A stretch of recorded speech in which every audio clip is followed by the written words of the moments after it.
কান্দে না, কান্দে কেন? হ্যাঁ, দোয়া করেছি। এখন কেমন লাগতেছে? 18 দিন হাসপাতালে অজ্ঞাত অবস্থায় পড়েছিল এই ভাইটি। ফেসবুকে তার ভিডিও দেখে গতকাল রাতে তার পরিবার পরিচয় নিশ্চিত করে। তার নাম মিনহাজুল, বয়স 16, দিনাজপুর জেলার ফুলবাড়িয়া উপজেলার কাজীহাল ইউনিয়নের চৌকিপাড়া গ্রামে তার বাড়ি। আজ সকালে তার বাবা মা, নানি, 2 ভাই বোন হাসপাতালে ছুটে আসে। এই ছেলেকে নিয়ে আমার প্রোফাইল ও পেজে 3টা পোস্ট করেছিলাম। আপনারা সবাই মিলে প্রায় 1,80,000 শেয়ার করেছিলেন। তার মাধ্যমে আজকে কিন্তু তার পরিবার খুঁজে পেল। এই কৃতিত্ব এবং অবদান সবটুকুই আপনাদের। আমরা মাত্র চেষ্টা করেছি। ছেলেকে পেয়ে পরিবারের সবাই জড়িয়ে ধরে কান্নায় আনন্দ অশ্রু গড়িয়ে পড়ে।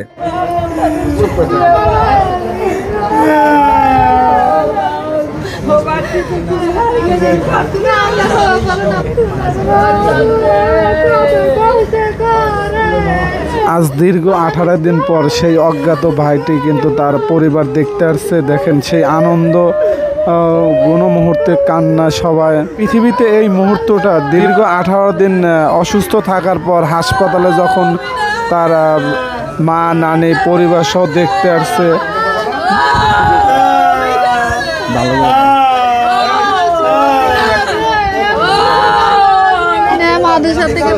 ঢাকায় আইসে আমারে ফোন দিয়ে বলতেছে, আম্মু আমি ঢাকায় আইছি। আমি কই তুমি কেন ঢাকাতে লেখাপড়া বাদ দিয়ে তুমি ঢাকাতে গেছো? কই আমি কাজ করবো। কেন? কয় হুজুরে গালিগালাজ করছে, এই জন্য আমি ঢাকা যাইছি, আমি বাড়ি যাবো না। পরে আমার কাছে ছেলের কাছে টাকা ছিল না, আমার কাছে কয় আম্মু আমাকে টাকা পাঠাই দাও। আমি কই তোমাকে টাকা দেওয়া যাবে না, তুমি ওই জায়গায় যে জায়গায় আছেন ওই জায়গায় থাকো, তোমার মামারে আমি পাঠাই দিতেছি, তোমার মামা যায় নিয়ে আসবো। পরে ছেলে কয় আচ্ছা ঠিক আছে আমি আসি। আসার পরে ছেলে নিজেই করছে। করার পরে আমার ভাই আসে, তারপরে নিয়ে গেছে, ওর মামা আসে, নিয়ে যাওয়ার পর ওর মামার কাছ থেকে চলে আসছে। পরে কালকে আমরা লাইভে দেখছি, আমার ভাই দেখছে, দেখার পরে আমাদের বাড়িতে বলছে, বলার পরে আমরা দেখছি, দেখার পরে আমরা যোগাযোগ করে এই জায়গায় আসছি।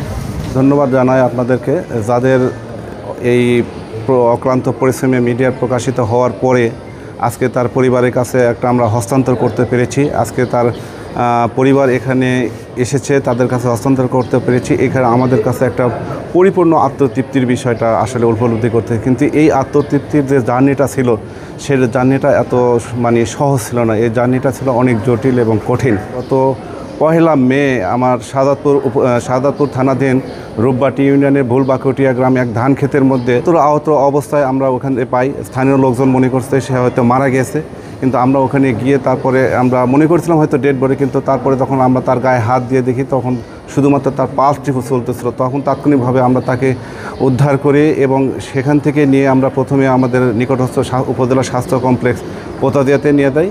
সেখানে প্রাথমিক ট্রিটমেন্টটা দেওয়ার পরে তাকে বললো যে উন্নত চিকিৎসার জন্য হয় সিরাজগঞ্জ অথবা ঢাকায় রেফার করে। তখন আমরা তাৎক্ষণিকভাবে আমরা ওই মেডিকেলে ভর্তিকালীন অবস্থায় আমরা তার পরিবারটুকু ইলেকট্রনিক প্রিন্ট মিডিয়ার মাধ্যমে আমরা তার পরিবারকে খোঁজার চেষ্টা করছি, তার পরিচয়টুকু আইডেন্টিফাই করার চেষ্টা করেছি এবং আমরা সর্বোচ্চ চেষ্টা করছি তার পরিচয়টুকু নিশ্চিত করার জন্য। কিন্তু সেই সময় আমরা তার পরিচয়টুকু পাই নাই, সেখানে দমে যায়নি। আমরা তাকে পুনরায় ওখান থেকে নিয়ে এসে এই শহীদ মনসুর আলী মেডিকেল কলেজ হাসপাতালে এখানে ভর্তি করি। প্রতিনিয়ত তার এই স্বাস্থ্যের খোঁজ খবরটুকু রাখতাম। ডিএসবি ছিল, তাকে এখানে সার্বক্ষণিক চিকিৎসা কাজে এঙ্গেজমেন্ট রাখছিলাম।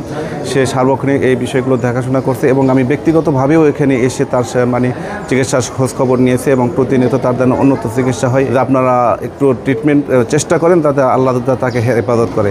তারপরেও তারা সর্বোচ্চ দিয়ে চেষ্টা করছে এবং আল্লাহ সর্বশেষ মহিমায় তাকে হয়তো আল্লাহ সেভ করছে, সে সুস্থ হয়েছে। আজকে আমাদের কাছে পরিপূর্ণ একটা আত্মতৃপ্তি যে আমরা তাকে সুস্থ অবস্থায় তার পরিবারের কাছে হস্তান্তর করতে পেরেছি এবং এটা আমরা তার পরিবারকে সর্বশেষ আপনাদের মাধ্যমে খুঁজে পেয়েছি। ওর বাপ নিয়ে যাবি থুই আইছে মাদ্রাসা বা হারা কবা পারি না বা ওই মাদ্রাসা থাকে পালে আইছে ঢাকাত বা ওই যে সাজু ইব্রাহিমরা ওই ফেসবুকে পাইছে বা ভায়া কাছে রাতে 9টা 8:30টার সময় কাছে মা ছেলে তো চিন্তা করিস না, মেলায় কান্দিছিস, শরীর ভালো আছে, আল্লাহ ছোলক হেফাজতে রাখছে, ছোল পামো এমন ভাইয়ের কাছে আল্লাহ ছোল রাখছে, ছোলক পাওয়া যাবি মা, ছোলক ধরে নিয়ে পাইছি মা, কাঁদিস না আজকে ভোরে গাড়ি চড়ে আইছো 1 মাস ধরে উঠেছো বা। দীর্ঘ 18 দিন পরে এই অজ্ঞাত ভাইটিকে তার ফ্যামিলির সন্ধান পাওয়া গেছে, অলরেডি তার ফ্যামিলিও চলে আসছে। আসলে খুবই আনন্দিত লাগছে যে আমরা তাকে তার ফ্যামিলিকে বুঝাই দেওয়ার জন্য আমাদের সাদাতপুর থানা ওসি স্যার সহকারে আর আমরা এখানে আমি ডিএসবির দায়িত্ব আছি, সবার সহযোগিতায় আমরা এখানে তাকে তার ফ্যামিলি খোঁজার জন্য বিভিন্ন প্রচেষ্টা করে যে গত রাতে তার ফ্যামিলি থেকে ফোন আসে আমার কাছে, তার ফ্যামিলি কিছুক্ষণ আগে আসছে, তাকে যেহেতু কেউ নেই তার বিধায় তার এখানে আসার পর তার চিকিৎসা থেকে শুরু করে তার পরিচর্যা থেকে শুরু করে আমি তো দেখা সাক্ষাৎ করছি তার সাথে। এখানে যে আমাদের হসপিটালের যে রোগীর সঙ্গে যারা আছে ভাবি চাচি চাচারা সবাই মিলে ওনাকে সহযোগিতা করছে এবং তার খাওয়া থেকে শুরু তার খাওয়া উঠাই দিচ্ছে। আসলে খুবই ভালো লাগছে যে আজকে তার ফ্যামিলিকে আমরা আজ 18 দিন পর সেই অজ্ঞাত ভাইটির পরিচয় পাওয়া গেছে। গত 1 তারিখে সাদাতপুর থানা পুলিশ উদ্ধার করে সিরাজগঞ্জ শহীদ এম এ মনসুর আলী মেডিকেলে ভর্তি করে। এখানকার দায়িত্বরত যে ডিএসবি তারাজুল ইসলাম ভাই দায়িত্বে ছিলেন, পাশাপাশি সাদাতপুর থানার ওসির নেতৃত্বে সার্বক্ষণিক সব ধরনের চিকিৎসা সেবা এবং হাসপাতাল কর্তৃপক্ষ সর্বোচ্চ চেষ্টায় মিনহাজুল আস্তে আস্তে সুস্থ হয়ে ওঠে। গতকাল রাত্রে তার পরিবার ভিডিওটা দেখে এবং তারাজুল ভাইয়ের সাথে যোগাযোগ করে। দিনাজপুর জেলা ফুলবাড়িয়া উপজেলার আটগড়িয়া গ্রাম থেকে তার বাবা মা এবং নানি এবং প্রতিবেশী আসছে। তো ধন্যবাদ এবং কৃতজ্ঞতা সাদাতপুর থানা পুলিশ, ডিএসবি তারাজুল ভাই এবং এই হাসপাতাল কর্তৃপক্ষ সবার ঐকান্তিক প্রচেষ্টায় কিছুটা সুস্থ হলো। পাশাপাশি যারা আমাদের ভিডিওগুলি কয়েকদিনে প্রায় 1,80,000 শেয়ার দিয়েছিলেন এবং এই ভিডিওটা দেখার মাধ্যমে কিন্তু সবার একটা প্রচেষ্টায় মিনহাজুল আজ তার পরিবারের কাছে ফিরে পেয়েছে এবং পরিবারে ফিরে যাবে। ধন্যবাদ।